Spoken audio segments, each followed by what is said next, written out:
Daily shampoo hair fall జరుగుతుందా? No అండి.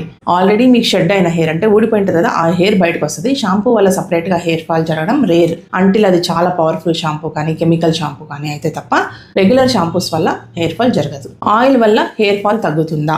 Oil వల్ల డ్రైనెస్ ఆఫ్ హెయిర్ తగ్గుతుంది, బ్రేకేజ్ తగ్గుతుంది. కానీ మీకు ఆల్రెడీ ఉండే ఐరన్, థైరాయిడ్ డెఫిషియన్సీయో, హార్మోన్ డెఫిషియన్సీనో ఆయిల్ క్యూర్ చేయదు కదా.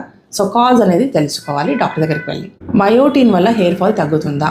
మీకు ఆల్రెడీ బయోటిన్ డెఫిషియన్సీ ఉంటే వాళ్ళకి గ్యారంటీగా తగ్గుతుంది బయోటిన్ వేసుకున్నప్పుడు. కానీ బయోటిన్ అన్నెసెసరీగా ఎక్కువ తీసుకోవడం వల్ల మీ వేరే ల్యాబ్ రిపోర్ట్స్ అన్ని కొంచెం మనకు రాంగ్ రిజల్ట్స్ వస్తాయి. లైక్ థైరాయిడ్ అని చెప్పాను కదా, ట్రోపోనిన్ అని హార్ట్ అటాక్లో చేస్తుంటారు.